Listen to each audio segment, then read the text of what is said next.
एक छोटे से गांव की सुबह थी, जहां फितरत की गोद में सुकून का बसेरा था। पहाड़ों से उतरती नरम हुआ और परिंदों की चहचहाहट से हर मंजर एक तस्वीर की मानिंद महसूस होता था। ये गांव अपनी खूबसूरती और सादगी के लिए मशहूर था, मगर यहाँ के लोगों की सबसे बड़ी पहचान उनका प्यार और खुलूस था। इसी गांव में एक जवान लड़की, उरूज, अपनी वालिदा के साथ रहती थी। उरूज हुसैन और खुश अखलाक थी, मगर उसकी जिंदगी में एक खामोशी थी। वो पैदाइश से ही सुनने और बोलने की सलाहियत से महरूम थी, लेकिन इसकी आंखें बोलती थीं। उन आंखों में इतनी गहराई थी कि जो देखता वो खो जाता। उरूज की जिंदगी का एक मामूल था, सुबह जल्दी उठना, अपनी माँ के साथ खेतों में काम करना और शाम को अपने कमरे में बैठकर कागज पर रंग भरना। इसे मुसव्वरी का शौक था और वो अपनी खामोश दुनिया को रंगों के जरिए बयान करती थी। गांव में एक दिन एक नौजवान लड़का आया। इसका नाम अहमद था और वो शहर से गांव आया था। अहमद एक इंजीनियर था और गांव के करीब एक पुल बनाने के मंसूबे पर काम कर रहा था। वो पुरसुकून और मतीन तबीयत का मालिक था, मगर उसकी आंखों में भी एक तन्हाई छपी हुई थी। एक दिन अहमद खेतों के करीब बैठा हुआ था जब उसने पहली बार उरूज को देखा। वो दरख्त के नीचे अपनी तस्वीरें बना रही थी। अहमद को उरूज की खामोशी और उसकी मुसव्वरी में छपी कहानी ने अपनी तरफ मुतवज्जे किया। कुछ दिन बाद अहमद ने दोबारा उरूज को देखा। उसने हिम्मत करके उरूज से बात करने की कोशिश की, मगर उरूज ने अपने हाथों के इशारों से बताया कि वो बोल और सुन नहीं सकती। अहमद हैरान हुआ, मगर उसकी दिलचस्पी कम न हुई। वो रोज खेतों के करीब आता और उरूज के करीब बैठकर उसकी तस्वीरें देखता।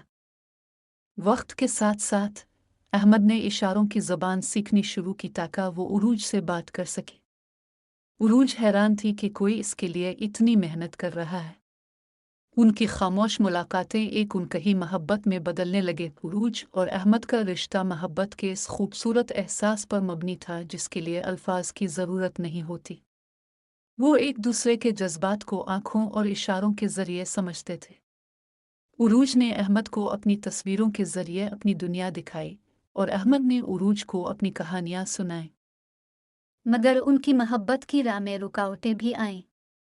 गांव के लोग इस बात पर एतराज़ करने लगे कि अहमद, जो एक शहरी लड़का है, उरूज से क्यों मिलता है। उरूज की माँ भी इस ताल्लुक से खुश नहीं थी, क्योंकि वो जानती थी कि मुआशरा उनकी खामोश मोहब्बत को कबूल नहीं करेगा। अहमद ने उरूज की माँ से बात की और उसे यकीन दिलाया कि वो उरूज का ख्याल रखेगा और उसकी खामोश दुनिया को अपनी मोहब्बत से भर देगा। उरूज की माँ का दिल नर्म हुआ, मगर गांव वालों की मुखालफत कम न हुई। अहमद ने फैसला किया कि वो उरूज से शादी करेगा और इसे एक बेहतर जिंदगी देगा। उसने गांव वालों के सामने अपनी मोहब्बत का एतराफ़ किया और उनसे दरख्वास्त की कि वो उनके फैसले को कबूल करें। गांव के बुजुर्गों ने अहमद की खुलूस भरी बातों को सुना और उरूज की मुस्कुराहट को देखा, जो उसके जज्बात की गवाही दे रही थी। आखिरकार गांव वालों ने उनकी मोहब्बत को कबूल कर लिया।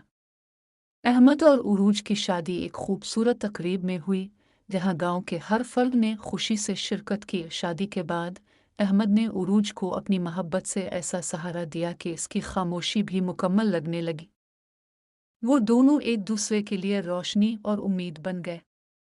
उरूज ने अपनी मुसव्वरी को एक नई शनाख्त दी और अहमद ने अपनी मोहब्बत से इसकी खामोश दुनिया को भरपूर ज़िंदगी में बदल दिया। ये कहानी इस बात का सबूत थी कि मोहब्बत के लिए अल्फाज ज़रूरी नहीं होते। ये दिल की ज़बान से होती है, जो हर खामोशी को एक नगमे में बदल देती है। Thanks for watching. Please like and subscribe my channel.